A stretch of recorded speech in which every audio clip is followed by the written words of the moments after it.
Olá pessoal, tudo bom? Vamos continuar a aula de classificação baseada em distâncias estudando o KNN.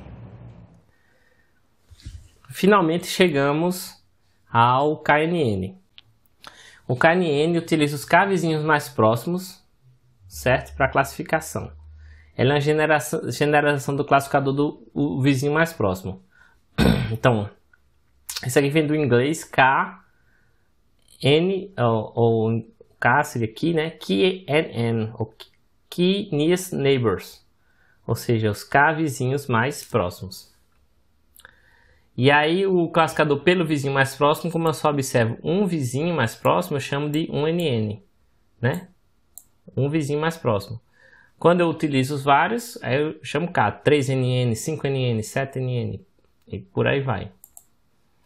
Qual é a motivação? Que olhar um único vizinho pode induzir a erro. Pode ser que ocasionalmente eu tenha vários vizinhos próximos que são da determinada classe, mas por coincidência estou mais próximo de um que é de outra classe, que não é a minha correta. Certo? São questões de fronteiras. Por exemplo, se você tem dois bairros, né? A sua rua, as ruas que estão nas fronteiras do bairro podem sofrer confusão, porque você pode estar mais próximo de alguns pontos importantes, supermercado, padaria, até ponto turístico do outro bairro, do que do supermercado do seu próprio bairro, mas na divisão você ainda pertence ao outro bairro. Mas tá bom, eu olho os K vizinhos. E agora o que é que eu faço? Eu tenho esse K, mas como é que eu decido? Então, a metodologia padrão é usar a maioria dos votos. Ou seja, eu olho nos meus K vizinhos, desses K, qual é a classe que tem maior quantidade? Então, eu vou atribuir meu exemplo àquela classe que é mais comum entre os K vizinhos, que estão mais próximos deles. Estatisticamente, isso é chamado de moda. Eu tenho uma lista com K exemplos, são esses K valores de classes. E aí eu vou escolher qual é o valor mais comum. Essa figura está mostrando uma coisa bastante interessante. Eu estou ali olhando dois casos. Esse exemplo aqui, está no centro, ele parece estar igualmente próximo de duas classes, tanto da classe triângulo quanto da classe círculo, né? Que a classe ângulo aqui representa saudável. Mas aí se eu olhar os três vizinhos, eu já consigo tomar uma decisão melhor. Eu tenho dois círculos e apenas um triângulo. Então, a maioria dos votos dá para o círculo. Mas, se eu amplio minha vizinhança para 5 vizinhos, eu vou ter 3 triângulos contra um único círculo. Certo? Então, o valor de K vai importar. Mas, de toda forma, a gente ainda assim tem um critério para poder desempatar no caso de exemplos que estão em fronteiras. Vamos lá, vamos usar o mesmo exemplo numérico que utilizamos anteriormente. Então aqui, como é que é calculado o 3NN?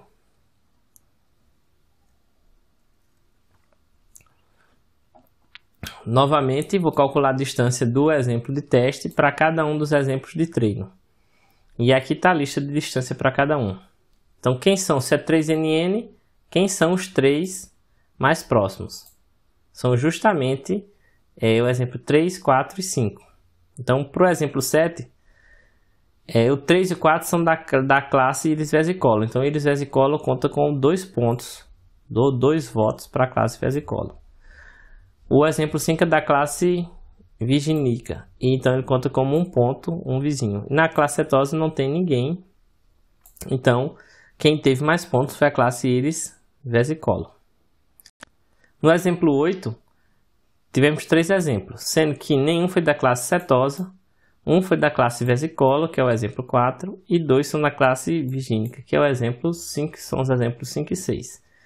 Conclusão, a classificação do exemplo 8 é como classe íris virgínica. No exemplo 9, nós vamos ver que 2 exemplos são da classe cetosa e um da classe vesicolo, então ele vai classificado como cetosa. Aqui não mudou a classificação em relação a 1NN para esses 3 exemplos. KNN com peso. Então, ele classifica pela classe que obtém o maior peso. Ao invés de eu contar o número de votos, eu vou calcular um peso. Quem está mais próximo vai ter um peso maior na votação, né? Faz todo sentido. Por quê? Porque de repente eu tenho 5 vizinhos, às vezes as classes são desbalanceadas. Eu tenho muito mais exemplo de uma classe do que de outra. E aí, provavelmente, quando eu pegar meus K vizinhos, vou ter mais de um do que de outro. Obviamente que isso não foi feito apenas para esse caso e não é a melhor solução para problemas desbalanceados. Mas faz todo sentido. Às vezes eu tenho que pegar os 3 vizinhos mais próximos, eu tenho um que é muito mais próximo e os outros 2 estão distantes. Então esse que está muito mais próximo, eu deveria dar prioridade a ele, né? Então, a maioria dos votos às vezes não resolve, não pode ser mais adequado. Como é que a gente decide se usa KNN com peso ou pela maioria de votos? Tudo se dá através do teste, certo? Através da experimentação. Então, essa não é a aula de hoje, mas a gente vai chegar lá. O conteúdo mais importante em aprendizagem de máquina é a avaliação. Então, classifica pela classe que obtém maior peso. Como é calculado esse peso? O peso é a soma dos pesos individuais para cada um dos vizinhos. E esse peso individual é 1 sobre a distância. O algoritmo funciona da mesma forma. Calcula a distância para todos os elementos do conjunto de treino. Seleciono os K que estão mais próximos e desses K agora, quando eu fizer a minha contagem, ao invés de eu contar os votos como KNN convencional, eu faço a soma dos pesos para cada um dos exemplos. Quanto menor a distância para o vizinho, maior a influência do peso desse vizinho na classe dele. A classificação pode divergir do KNN pela maioria dos votos sem peso. Obviamente, isso tem que acontecer algumas vezes, senão não valeria a pena fazer esse esquema, porque é muito mais complicado, né? Assim, não é muito mais complicado, mas é um pouco mais complicado, é um pouco mais de processamento e uma divisão, quando você bastaria somar. Mas só para enfatizar que essa é uma alternativa em relação ao KNN convencional. Talvez seja outro para dados que são para casos onde os dados estão muito espalhados, alguns exemplos são espalhados, ou quando a classe é desbalanceada, então vai de caso a caso. E aqui está um exemplo numérico para isso. Então, é o mesmo exemplo que a gente vem utilizando nos 3 casos. Veja, por exemplo, o exemplo 7, calculei a distância para todos os exemplos do conjunto de treino.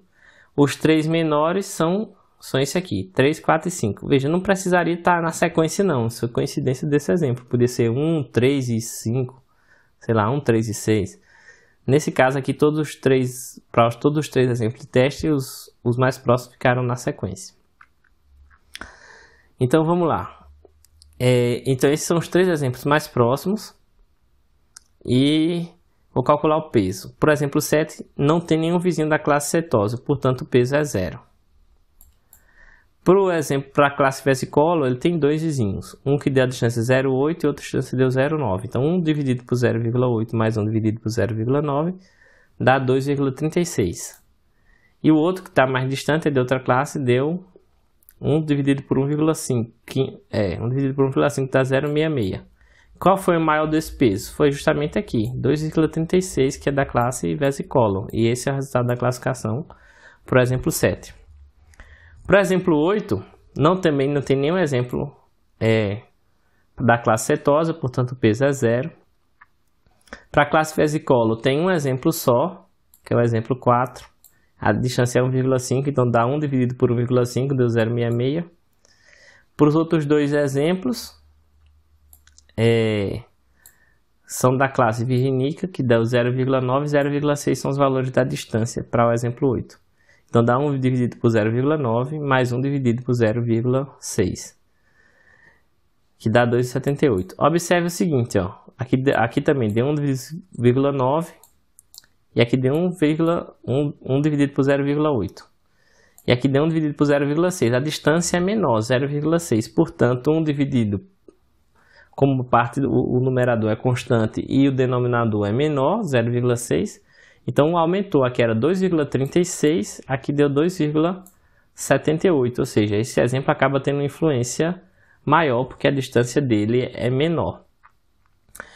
Mas isso não altera o resultado em relação nem a 1NN, nem ao 3NN por maioria de votos. Porque a classe resultante é a Eris virginica, com um peso de 2,78. Foi o que obteve o maior peso. Pessoal, vocês gostaram da aula do KNN? Pois descanse que a gente vai comentar um pouco mais sobre ele na última parte dessa aula de classificação baseada em distância.